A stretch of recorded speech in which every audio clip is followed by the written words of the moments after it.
Hi,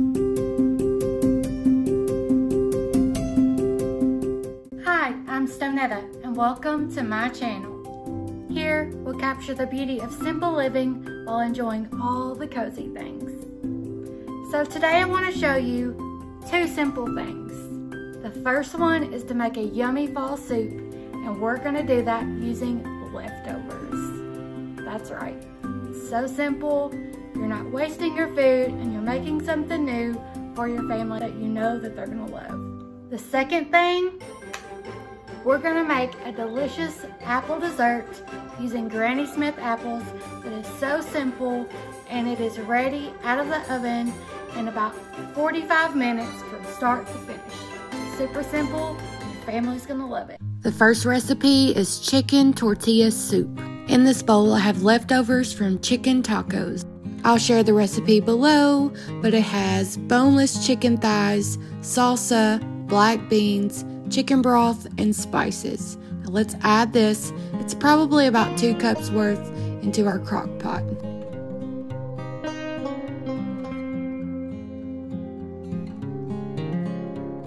Now I'm going to use the remaining chicken broth left in the carton, and it's probably about a cup.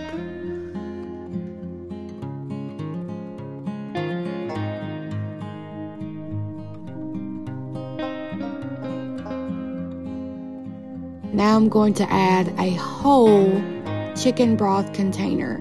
So in that is about 4 cups of chicken broth. So in total, around 5 cups of broth.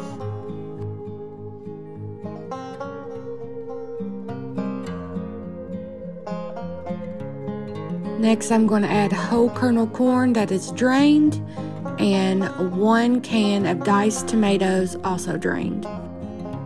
Next, we'll add 1 taco seasoning to the mix. So what's the difference between taco soup and tortilla soup? Tortilla soup is thinner and has less beans and more broth. After tasting, I did add a little bit of garlic powder and onion powder to the mix.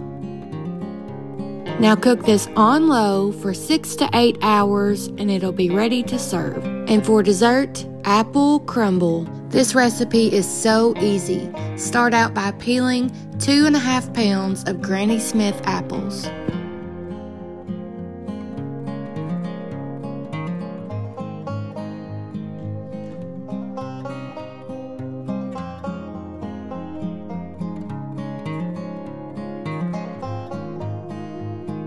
But don't get rid of those peelings because we're going to do something with that too.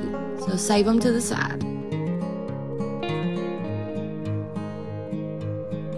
Instead of wasting the apple peelings, we can add those to a pot along with some cinnamon sticks, some water, and spices of your choice to simmer throughout the day to make our house smell wonderful. Slice your apples and add them to a bowl. To that, add 2 tablespoons of all-purpose flour, 1/2 cup of brown sugar, 1/2 teaspoon of salt, and 1/2 teaspoon of ground cinnamon.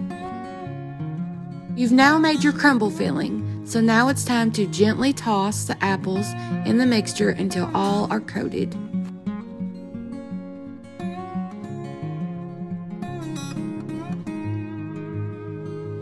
Now set that aside and we'll work on the crumble. In a large bowl, add 1 cup of all-purpose flour, 3/4 cup of brown sugar, 1 teaspoon of baking powder, 1/2 teaspoon of ground cinnamon, 1/2 teaspoon of salt, a splash of vanilla, and a stick of butter.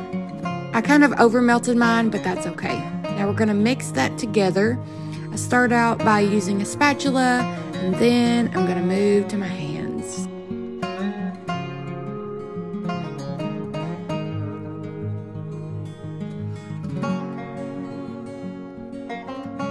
Using your hands allows you to get all the dry ingredients incorporated and feel what the crumble is supposed to feel like.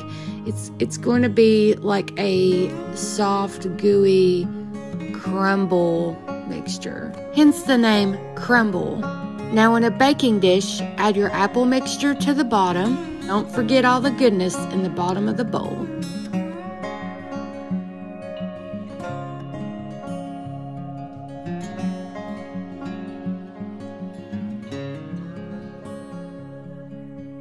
Now sprinkle your crumble mixture all over the apples, making sure it's evenly coated so everybody gets a bite of that delicious crumble. Because let's face it, this is the best part. You're going to bake in your oven at 350 for 30 to 40 minutes. You'll know when it's done when it's bubbling on the bottom and everything is nice and golden brown. Look at that. This is perfect alone, but even better with vanilla ice cream. Now, I didn't have any today, but I just have to show you guys what this looks like. I have decided that this recipe needs a little oatmeal, so try adding about 3/4 cup of oatmeal to your crumble mixture. I have to taste it. The crumble is the best part. This is so good. Thank you guys for watching, and come back and see me.